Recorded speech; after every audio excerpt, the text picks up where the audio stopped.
तो आज देखते हैं प्रीएम्बल ऑफ इंडियन कॉन्स्टिट्यूशन। सबसे पहले इसकी वर्डिंग देख लेते हैं।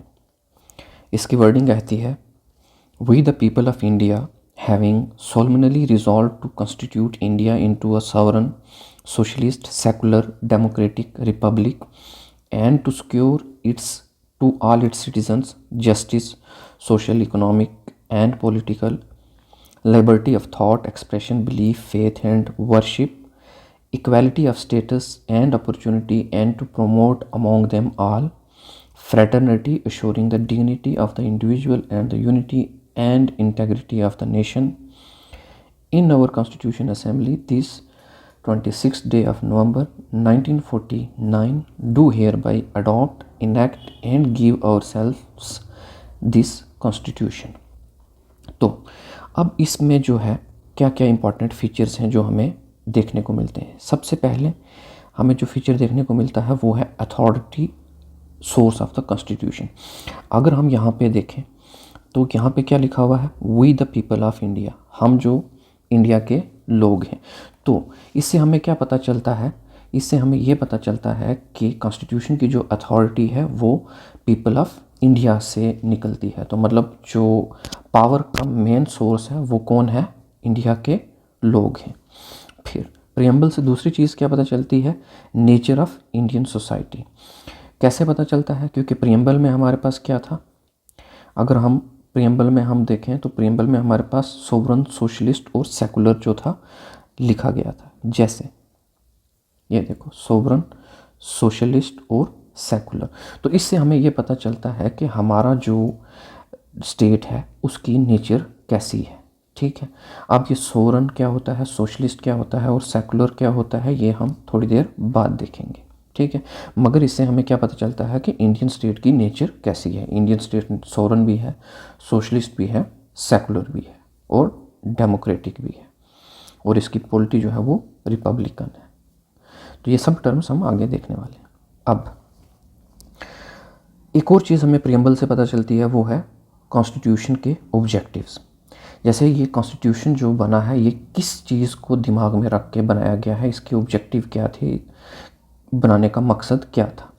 जैसे इसने ऑब्जेक्टिव में क्लियरली डिफाइन किया है कि जस्टिस, कॉन्स्टिट्यूशन जो है वो जस्टिस सीख करना चाहता है, लिबर्टी चाहता है, इक्वालिटी की का प्रोविज़न है, फ्रेटर्निटी का प्रोविज़न है। तो हमें ये पता चलता है कि जो कॉन्स्टिट्यूशन था उसके ऑब्जेक्टिव्स क्या थे वो सामने सामने प्रीएम्बल से दिखते हैं।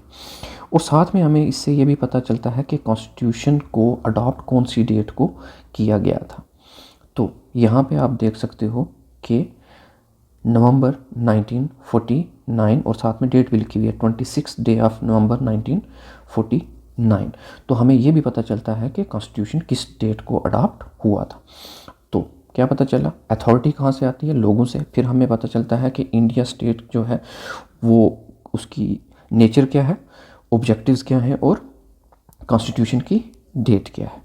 अब प्रीएम्बल की हम हिस्ट्री के बारे में थोड़ा सा देखते हैं।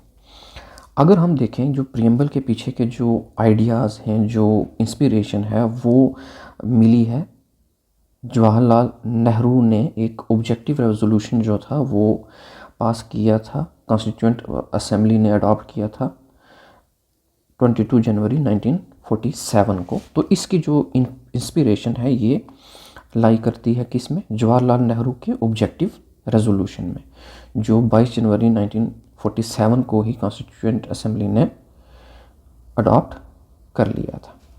बट अब इसकी हम नेचर देखें तो ये जो प्रीएम्बल है ये कोर्ट के द्वारा इन्फोर्स नहीं किया जा सकता। मतलब आप कोर्ट के पास अप्रोच नहीं कर सकते कि इसको जो है अमल में लाया जाए, तो मतलब आप इसको इन्फोर्स नहीं करा सकते। अब मगर प्रीएम्बल से हमें कॉन्स्टिट्यूशन के ऑब्जेक्टिव्स का पता चलता है और कॉन्स्टिट्यूशन की इंटरप्रिटेशन और आर्टिकल्स की इंटरप्रिटेशन का भी पता चलता है। जब अगर कोई लैंग्वेज एम्बिगुअस हो, कुछ समझ ना चले, तो प्रीएम्बल से जो है वो हमें कॉन्स्टिट्यूशन का ऑब्जेक्टिव पता चलता है कि कॉन्स्टिट्यूशन क्या दिमाग में रख के बनाया गया था। ठीक है, अब क्या क्या की टर्म्स हैं जो प्रीएम्बल में यूज़ हुई हैं और उनका क्या क्या मतलब है। सबसे पहली जो टर्म यूज़ हुई है उसे कहते हैं हम सोवरन, मतलब जो थोड़ी डिफ़िकल्ट है, इसका हम मतलब समझते हैं कि सोवरन का ये मतलब हो गया कि इंडिया जो है वो अपना इंडिपेंडेंस रखती है और अपनी ऑटोनॉमी रखती है। मतलब इसको अपने फ़ैसले लेने के लिए किसी के ऊपर डिपेंडेंट नहीं है, ये पूरी तरीके से सक्षम है, ये अपने फ़ैसले खुद ले सकता है, अपनी पूरी की पूरी जो है पावर इसकी अपनी है, हर चीज़ में ये फ़ैसला खुद ले सकता है।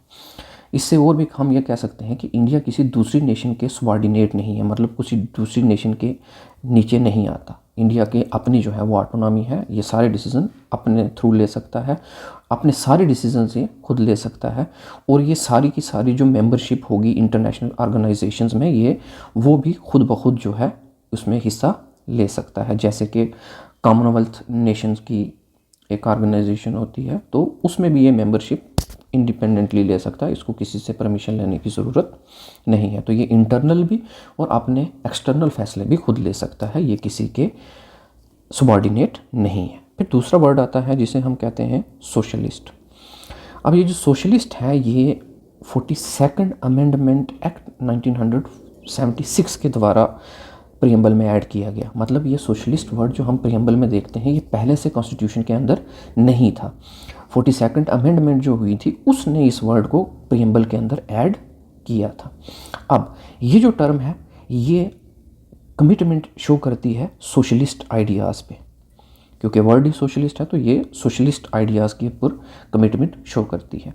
तो अब जैसे कॉन्स्टिट्यूशन में पहले भी जो है वो ऐसा नहीं था कि सोशलिस्ट आइडियाज़ या एलिमेंट पहले मौजूद नहीं थे, पहले भी मौजूद थे। अगर हम देखें तो जैसे हम directive principles of state policy देखें तो उसमें जो प्रिंसिपल्स हैं मोस्टली वो सोशलिस्ट प्रिंसिपल्स ही हैं।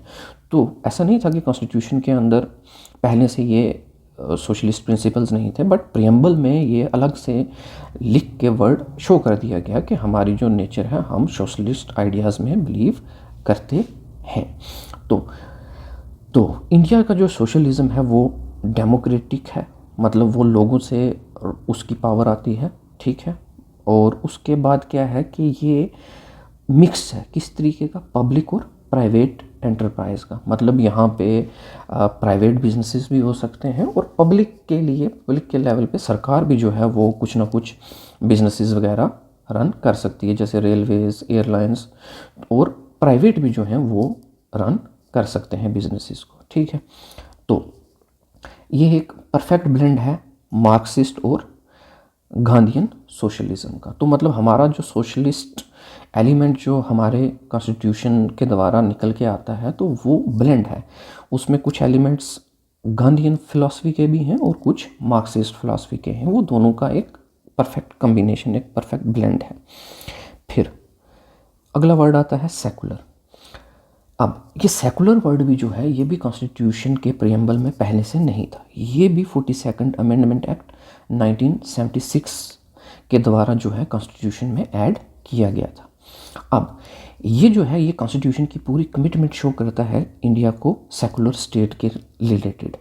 अब कॉन्स्टिट्यूशन के जो बनाने वाले थे उन्होंने ये कोशिश की कि इंडिया को एक सेकुलर स्टेट बनाया जाए, जो कि और भी कॉन्स्टिट्यूशन के प्रोविज़न से पता चलता है। जैसे कि आप अगर फंडामेंटल राइट्स पढ़ोगे तो आपको पता चलेगा वहाँ पे राइट अगेंस्ट डिस्क्रिमिनेशन आपको मिलेगा, और आप किसी को भी मतलब रिलीजन, रेस या कास्ट के बेसिस पे किसी को भी आप डिस्क्रिमिनेट नहीं कर सकते। तो ऐसा नहीं था कि कॉन्स्टिट्यूशन में सेकुलर टर्म के रिलेटेड पहले प्रोविज़न नहीं थे, बट ये भी जो है प्रियम्बल में ख़ास तौर से लिख कर अमेंड करके डाल दिया गया ये वर्ड, ताकि वो कमिटमेंट शो हो कि कॉन्स्टिट्यूशन जो है वो एक सेकुलर कमिटमेंट शो करता है, ठीक है।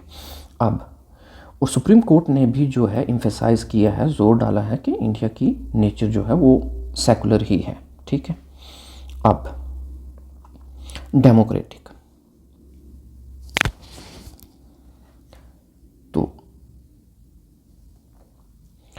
अब अगर हम डेमोक्रेटिक वर्ड का मतलब देखें तो ये जो प्रियम्बल में ये टर्म है ये हमें बताती है कि हमारी जो डेमोक्रेसी है वो पॉपुलर सॉवरेनिटी में बिलीव करती है, कि अल्टीमेट जो अथॉरिटी है वो लोगों के पास है। मतलब लोग वोट डालते हैं, वो रिप्रेजेंटेटिव चुनते हैं, उससे सरकार बनती है, उससे लोग पार्लियामेंट में पहुंचते हैं, लोकसभा में, और उससे जो है वो फैसले लिए जाते हैं। तो मतलब अल्टीमेटली जो पावर है वो किस में है, वो लोगों में है। तो ये जो वर्ड डेमोक्रेटिक है ये यही शो करता है कि रियल सॉवरेनिटी जो है, रियल जो डेमोक्रेसी की जो पावर है वो पॉपुलर सॉवरेनिटी मतलब सब लोगों के बीच में मौजूद है और लोगों के पास ही अल्टीमेट अथॉरिटी है।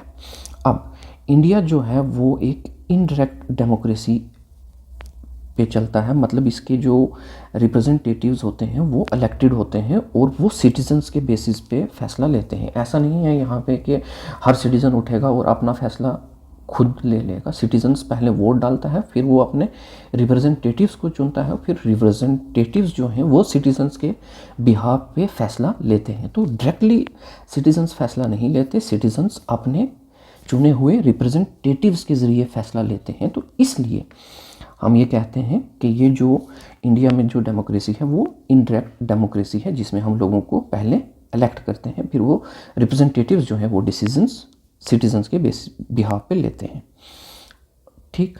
अब जो डायरेक्ट डेमोक्रेसी होती है, अगर होती है तो उसमें अगर डायरेक्ट पार्टिसिपेशन अगर होती हो तो वो किस तरीके से हो सकती है। वो हो सकती है जैसे एक तरीका होता है रेफरेंडम्स, प्लेबिसाइड्स और इनिशिएटिव्स। तो इसके बारे में हम अलग से देखेंगे, क्योंकि हमारा यहाँ पे कोई ख़ास इससे गर्ज नहीं है, बट हमें यह है कि हमारा जो रिप्रेजेंटेटिव्स होते हैं वो इनडायरेक्टली इलेक्टेड होते हैं, ये हमारे काम की चीज़ है। अब आगे, अब अगर हम डेमोक्रेटिक स्ट्रक्चर की बात करें तो वो रिप्रेजेंटेटिव पार्लियामेंट्री डेमोक्रेसी है। मतलब हमारे यहाँ पार्लियामेंट है और पार्लियामेंट में हमारे जो हैं रिप्रेजेंटेटिव जो हैं वो जाके बैठते हैं, और एग्जीक्यूटिव जो होता है वो लेजिस्लेचर को अकाउंटेबल होता है। लेजिस्लेचर मीन्स जो फैसले बनाने वाली बॉडी होती है, मतलब हर देश में जो फैसले बनाने वाली बॉडी होती है जो डेमोक्रेसी के प्रिंसिपल्स पे बिलीव करते हैं, तो उसको हम लेजिस्लेचर कहते हैं कि जिसने कानून बनाने हैं। और एग्जीक्यूटिव होगी जिसने कानून को इम्प्लीमेंट करना है। तो वो जो कानून जिसने इम्प्लीमेंट भी करना है वो भी जो अकाउंटेबल है वो किस पे है, लेजिस्लेचर पे, कानून बनाने वाली बॉडी।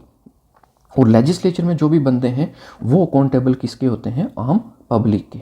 ठीक है, अगर वो सही फैसला नहीं लेंगे तो पब्लिक अगले इलेक्शंस में उन्हें बाहर कर सकती है। ठीक है, और इस सिस्टम से क्या होता है, एक चेक एंड बैलेंस आता है। तो कोई भी जो है एब्सोल्यूट पावर का इस्तेमाल नहीं कर सकता। एक तरह की ट्रांसपेरेंसी, साफ सुथरा माहौल रहता है और अकाउंटेबिलिटी रहती है, मतलब अपने सवालों पे, आपके फैसलों पे आपको जवाबदेही भी देनी पड़ती है। अगर आप गलत फैसले लेते हो तो आपको अगली बार इलेक्शन में बाहर कर दिया जाता है। ठीक है, अब प्रीएम्बल में जो टर्म डेमोक्रेटिक है वो सिर्फ और सिर्फ पॉलिटिकल डेमोक्रेसी से लिंक नहीं है, वो इससे भी आगे बहुत सारे मतलबों को अपने अंदर लेती है। तो ये जो पॉलिटिकल डेमोक्रेसी है वो सोशल और इकोनॉमिक डायमेंशंस को भी जो है वो ट्रीट करती है, वो अपने अंदर कंसिडरेशन में लेती है। तो अगर हम देखें तो इसलिए हमारी जो कमिटमेंट है कॉन्स्टिट्यूशन की वो एक इंक्लूसिव, सबको साथ लेके चलने वाली और इक्विटेबल, मतलब जिसमें कोई अमीर गरीब ना हो, सबके पास बराबर के हक हों, सबके पास बराबर की पावर हो। इसकी कोशिश करते हैं कि सब बराबर हों, सब के पास इक्वल राइट्स हों, इक्वल फ्रीडम हो, इक्वल फैसला लेने की इजाज़त हो, सब कुछ इक्विटेबल एक सोसाइटी बने। ठीक है, और ताकि और डेमोक्रेटिक प्रिंसिपल्स जो हैं वो जो पब्लिक लाइफ है उसके हर एस्पेक्ट में जो है उस पर असर पढ़ें। ठीक है, हर जगह जो है वो फैसला डेमोक्रेटिक वे में लिया जाए। ठीक है, सोशल लेवल पे, इकोनॉमिक लेवल पे डेमोक्रेटिक प्रिंसिपल्स, मतलब सारे लोगों को साथ लेके ही फैसला लिया जाए। फिर रिपब्लिक, अब अगर हम रिपब्लिक की बात करें तो रिपब्लिक, इंडिया जो है वो एक डेमोक्रेटिक रिपब्लिक है, मतलब लोग उसको चुनते हैं और ये रिपब्लिक भी है। अब रिपब्लिक का क्या मतलब होता है कि रिपब्लिक उल्टा होता है मोनार्की का। अगर मोनार्की देखो, मोनार्की क्या होता है कि वहाँ पे जो हेड ऑफ द स्टेट होता है, ठीक है, वो इलेक्टेड नहीं होता। ठीक है, वो एक हेरिडिटरी पोस्ट होती है, जैसे यूजली किंग और क्वीन, तो वो एक हेरिडिटरी पोजीशन होती है, मतलब वो जो है नस्ल पर नस्ल जो है वो पोजीशन अपनी ही अगली जनरेशन को दे दी जाती है, तो उसमें कोई इलेक्शन से या इलेक्ट करके वहाँ पे नहीं पहुँचता। बट डेमोक्रेसी में क्या है कि जो हेड है स्टेट का वो जो है वो डायरेक्टली या इनडायरेक्टली इलेक्ट किया जाता है और उसकी एक फिक्स्ड टर्म भी होती है। तो रिपब्लिक का ये मतलब हो गया कि यहाँ का जो हेड है उसको हम इलेक्ट करते हैं, चाहे वो डायरेक्टली इलेक्ट करें या इनडायरेक्टली इलेक्ट करें। तो जैसे इंडिया में जो अगर हम बात करें तो स्टेट का हेड जो है वो प्रेसिडेंट है, और वह प्रेसिडेंट की पोस्ट को इलेक्ट किया जाता है, मतलब वो इलेक्टेड पोस्ट है, किसी न किसी माध्यम से इलेक्ट किया जाता है, वो हेरिडिटरी पोस्ट नहीं है। ऐसा नहीं कि जो प्रेसिडेंट बन गया तो आगे उसके बच्चे भी जो है वो प्रेसिडेंट बन सकते हैं, बन जाएंगे डायरेक्ट हेरिडिटी की वजह से। अगर कोई बनेगा तो वो एक मेथड से बनेगा, एक टाइप के इलेक्शन से बनेगा, चाहे वो इलेक्शन डायरेक्टली कराया जाए या इनडायरेक्टली कराया जाए। तो इंडिया के केस में हम रिपब्लिक का मतलब ये होता है कि एक इलेक्टेड हेड है यहाँ पे जो क्या है प्रेसिडेंट, और इसको इनडायरेक्टली हम चूज़ करते हैं और उसका टर्म भी फिक्स होता है 5 साल का। और रिपब्लिक का ये भी मतलब है कि पॉलिटिकल जो सवर्निटी है, मतलब जो फैसला लेने की पॉलिटिकल लेवल पे है वो लोगों में ही है, किसी एक इंडिविजुअल में फैसला लेने की ताकत नहीं है, क्योंकि प्रेसिडेंट को भी इलेक्ट किया जाता है, तो इसका मतलब है इलेक्ट किया जाता है, तो सारी की सारी पावर जो है प्रेसिडेंट के हाथ में नहीं है। रियल पावर जो है वो किसी एक सिंगल इंडिविजुअल में नहीं है, वो पॉलिटिकल सवर्निटी है, वो पॉलिटिकल पावर है, वो बटी हुई है। तो मतलब कोई भी जो है अपनी अकेले लेवल पे पावर को एक्सरसाइज नहीं कर सकता। तो सारे के सारे जो पब्लिक ऑफिस हैं वो किसी भी प्रिविलेज क्लास के लिए रिज़र्व नहीं है, सारे के सारों के लिए ओपन है, किसी को कोई डिस्क्रिमिनेशन जो है वो उसको फेस नहीं करनी पड़ती। ठीक है, कोई भी अगर किसी भी पब्लिक ऑफिस को होल्ड करना चाहता है तो सब के लिए जो एलिजिबिलिटी है वो सेम है, किसी के लिए कोई स्पेशल जो है प्रोविज़न नहीं बनाएगी। फिर अगर हम देखें जस्टिस की बात, तो जस्टिस हो गया इंसाफ। तो जस्टिस जो है प्रीएम्बल में वो 3 तरह की फॉर्म्स में हम देख सकते हैं, एक सोशल लेवल पे, एक इकोनॉमिक लेवल पे और एक पॉलिटिकल लेवल पे। तो मतलब जस्टिस जो है वो सिर्फ एक ही तरह की जस्टिस नहीं, वो 3 तरह की जस्टिस की बात करता है। सोशल लेवल पे मतलब सोसाइटी के लेवल पे, फिर मनी के लेवल पे, इकोनॉमिक लेवल पे और पॉलिटिकल लेवल पे। तो सोशल जस्टिस जो है वो हो गया, उसका अब क्या मतलब हो गया, सोशल जस्टिस का हो गया कि सबको इक्वल ट्रीटमेंट देना है, किसी भी सोशल डिस्टिंक्शंस में हमें बिलीव नहीं करना, विदाउट किसी भी सोशल डिस्टिंक्शन में बिलीव किए हमें सबको जो है इक्वल ट्रीटमेंट देनी है, चाहे वो किसी भी कास्ट, कलर, रेस या रिलीजन या सेक्स से बिलोंग करता हो, सबको जो है ट्रीटमेंट इक्वल ही देनी है। उसी तरीके से अगर हम इकोनॉमिक जस्टिस की बात करें तो हमें जो है इनइक्वालिटीज़ जो बढ़ रही हैं उनको रोकना है, वेल्थ जो इनइक्वालिटी है उसको कम करना है, मतलब किसी के पास ज़्यादा पैसा किसी के पास कम है तो उसको हमें कम करने की कोशिश करना है। और फिर हमें जो है इनकम और प्रॉपर्टी की एकमुलेशन को कम करना है, और ये जो डिफरेंसेस हैं ये ऐसे रिसोर्सेज बनाने हैं कि हर एक बंदा जो है इक्वल इकोनॉमिक रिसोर्सेज का इस्तेमाल कर सके, उसको कोई इनइक्वालिटीज़ का सामना ना करना पड़े।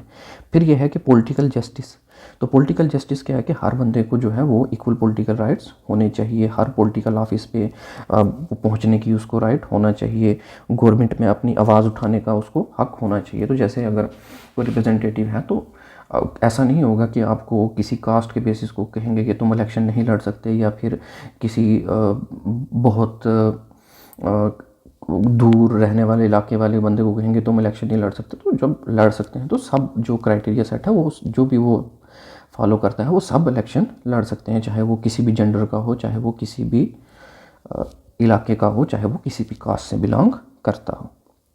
ठीक है, तो ये जो आइडियल्स हैं जस्टिस के, ये एक इंस्पिरेशन जो लेते हैं, ये इंस्पिरेशन आती है रशियन रेवोल्यूशन जो 1917 में आया था। तो वहाँ से ये जो इंस्पिरेशन है ये जस्टिस के जो आइडियाज़ उठाए हैं ये हमने वहाँ से इंस्पिरेशन ली है।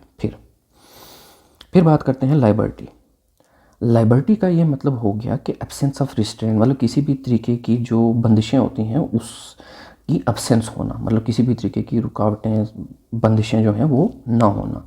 तो अब ये है कि अगर आपको बंदिशें नहीं हैं तो इससे क्या मिलता है, पर्सनल डेवलपमेंट को, खुद को डेवलप करने का, खुद को आगे बढ़ाने का इंडिविजुअल लेवल पे बहुत मौका मिलता है। तो प्रीएम्बल जो है वो कौन कौन सी लाइबर्टी की बात करता है, वो करता है लाइबर्टी ऑफ थॉट, सोच की लाइबर्टी की भी बात करता है, एक्सप्रेशन की भी बात करता है, आप अपने आप को एक्सप्रेस भी कर सकते हो जो आप सोचते हो, आप बिलीफ भी रख सकते हो, जो चाहो आप सोच सकते हो, सोचने का, अपना कोई ना कोई बिलीफ रखने का आपको पूरा हक है, आप फेथ भी रख सकते हो, आप वर्शिप भी कर सकते हो।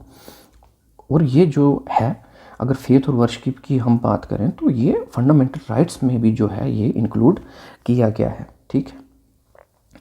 बट अब क्या है कि ये भी जो लिबर्टी है, इसका भी जो इंस्पिरेशन है वो अगर हम देखें तो वो कहाँ से मिला है, फ्रेंच रेवोल्यूशन से, जो 1789 और से 1799 तक चला था। तो अगर हम बात करें जस्टिस, तो जस्टिस था रशियन रेवोल्यूशन से इंस्पिरेशन थी, और लिबर्टी का जो इंस्पिरेशन है वो कहाँ से है, फ्रेंच रेवोल्यूशन से।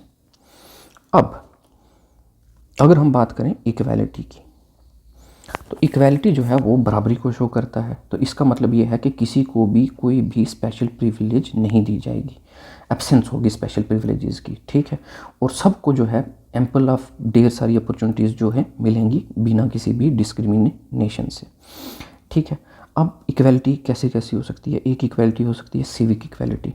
सिविक इक्वालिटी क्या हो गया कि सारे के सारे जो हैं लॉ के सामने बराबर हैं, कोई भी लॉ के सामने बड़ा या छोटा नहीं है, फिर किसी को भी कोई भी डिस्क्रिमिनेशन का सामना नहीं करना पड़ेगा, और पब्लिक एम्प्लॉयमेंट में भी जो है वो इक्वल अपॉर्चुनिटी मिलेगी, ठीक है।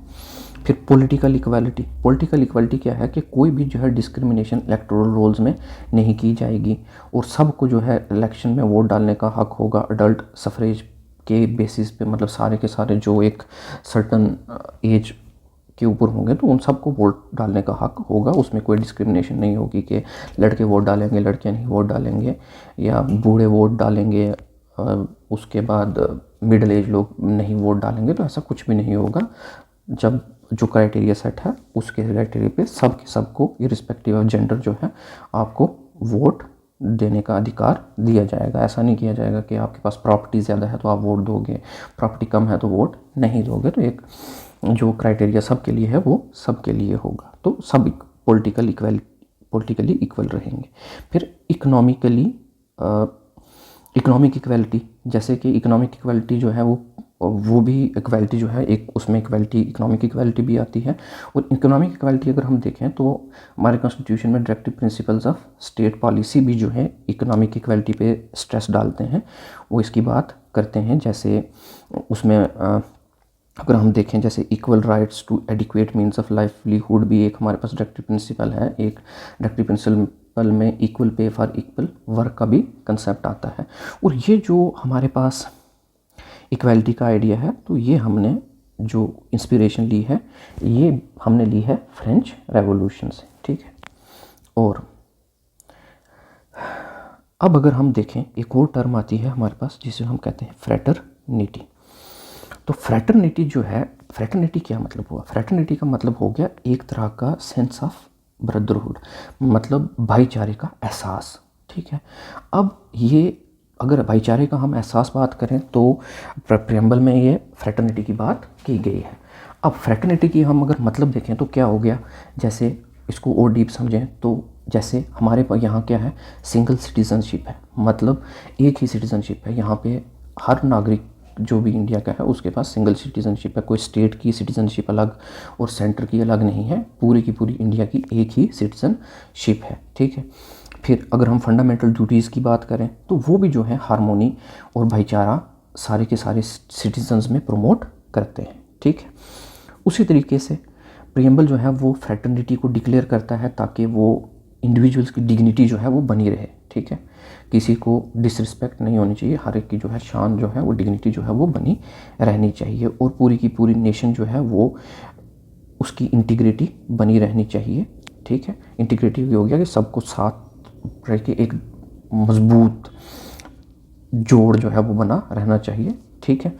अब पहले जो फ्रेज़ था यूनिटी ऑफ द नेशन, उसमें इंटीग्रिटी वर्ड को जो है 42nd अमेंडमेंट द्वारा ऐड किया गया था। तो पहले फ्रेज़ था यूनिटी ऑफ द नेशन, और बाद में क्या हो गया था, बाद में इस फ्रेज़ को बदल के एक वर्ड नया ऐड किया था। यूनिटी वाला वर्ड पहले से था बट बाद में हमने इंटेग्रिटी को भी 42nd अमेंडमेंट के द्वारा इंटेग्रिटी वर्ड जो है ये भी जो है हमने प्रियम्बल में डाला था, ठीक है।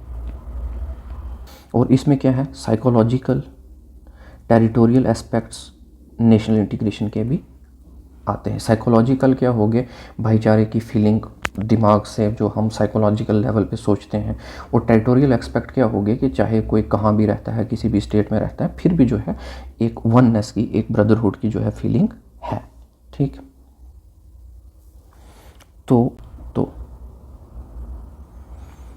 अब अगर हम देखें तो 3 अमेंडमेंट्स अभी तक मतलब प्रियम्बल में हुई, एक ही अमेंडमेंट के द्वारा हुई, और उसमें मतलब 3 वर्ड्स को ऐड किया था। ठीक है, तो एक वर्ड उनमें से क्या था, इंटेग्रिटी, और बाकी 2 वर्ड्स हम ऊपर देख चुके हैं। ठीक है, अब जो कॉन्स्टिट्यूशन है वो सेफ गार्ड करता है डिग्निटी ऑफ इंडिविजुअल्स को भी।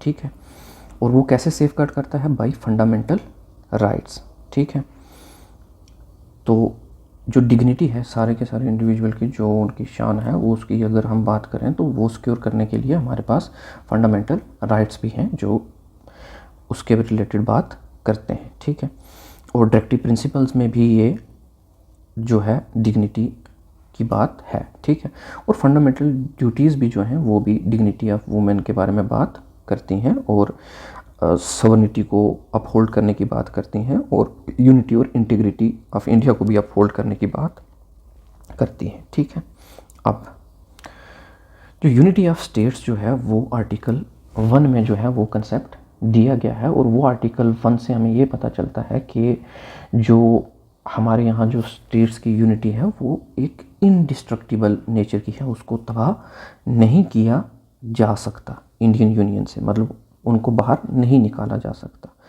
तो इसकी वजह से जो इंटीग्रेशन में जो प्रॉब्लम्स थी तो उन हिंड्रेंसेस को सॉल्व किया गया, क्योंकि जो स्टेट्स की जो यूनिटी है वो बहुत ही मजबूत है। यहाँ पे अगर स्टेट चाहे तो खुद को अपने आप को कंट्री से अलग नहीं कर सकती, वो एक यूनिटी ऑफ स्टेट्स है, तो स्टेट चाह कर भी कंट्री से अलग नहीं हो सकती। तो ये एक इनडिस्ट्रक्टिबल नेचर है इंडियन कॉन्स्टिट्यूशन में। ठीक है, इसको स्टेट्स जो है वो खुद को अलग नहीं कर सकती, मतलब इंडिया की यूनिटी को स्टेट्स के द्वारा तोड़ा नहीं जा सकता। अब अगर हम बात करें कि प्रियम्बल के एवोल्यूशन के बारे में, तो मतलब प्रियम्बल में क्या क्या एवोल्यूशन कैसे हुआ, और सुप्रीम कोर्ट की क्या क्या जजमेंट्स कब कब और कैसे कैसे आई, और उन्होंने क्या क्या कहा। सबसे पहले जी हमारे पास अगर हम बात करें एक केस की जिसका नाम है बैरूबरी यूनियन केस। ठीक है, इस केस में क्या हुआ कि प्रियम्बल को देखा गया कि ये जनरल पर्पस बताता है कि कॉन्स्टिट्यूशन के जो बाकी प्रोविजंस हैं उनका जनरल पर्पस क्या है, उनका मोटिव क्या है, ऑब्जेक्टिव क्या है। तो इस जजमेंट से वो जो है सुप्रीम कोर्ट ने जाहिर किया कि ये जो है ये एक जनरल पर्पस शो करता है कॉन्स्टिट्यूशन के प्रोविजंस का, और इसको माना गया, प्रियम्बल को माना गया कि ये जो कॉन्स्टिट्यूशन बनाने वाले जो थे, फ्रेमर जो थे, उनकी क्या इंटेंशंस थी उसके बारे में ये प्रियम्बल बताता है।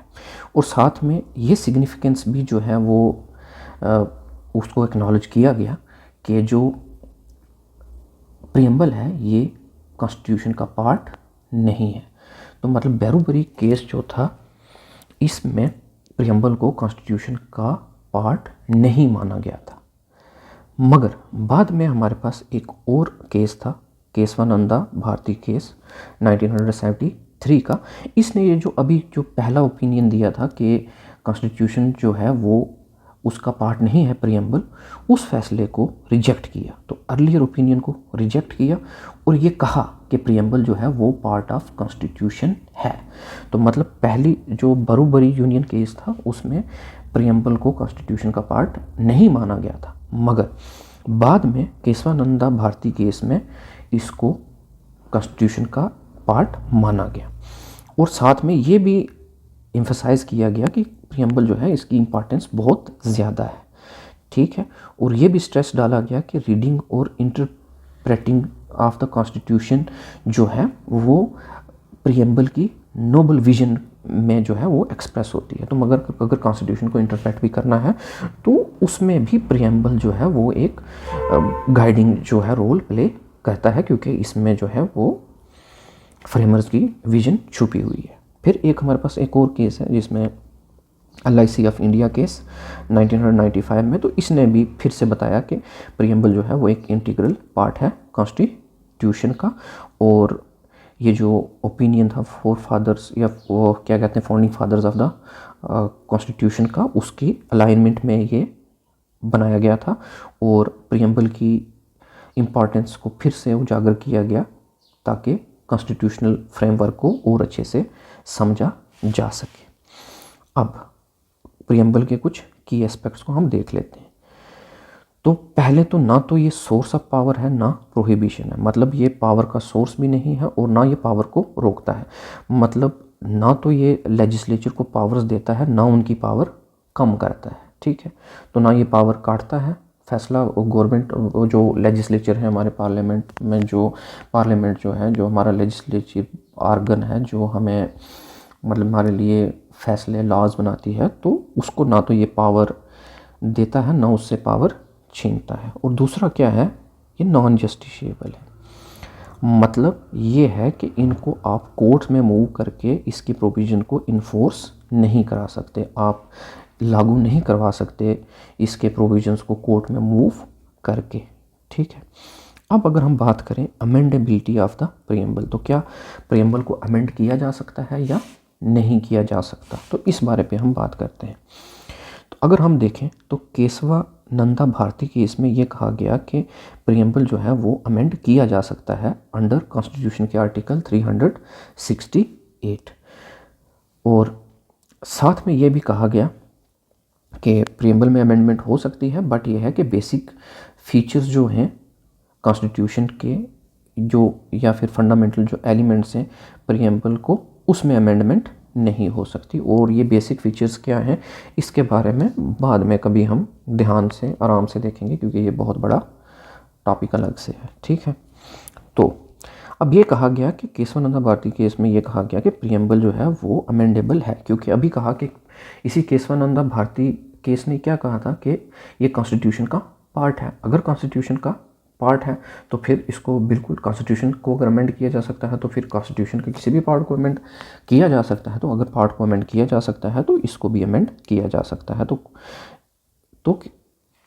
केशवानंदा भारती केस ने एक तो इसको कॉन्स्टिट्यूशन का पार्ट माना, और साथ में ये भी कहा कि केस में ये भी कहा गया इस केस में कि इसको अमेंड भी किया जा सकता है, बट वो जो फंडामेंटल प्रोविजंस हैं, वो जो बेसिक प्रोविजंस हैं, उनको अमेंड नहीं किया जा सकता, जो बहुत ज़रूरी हैं, जो सुप्रीम कोर्ट जो है वो तय करेगी।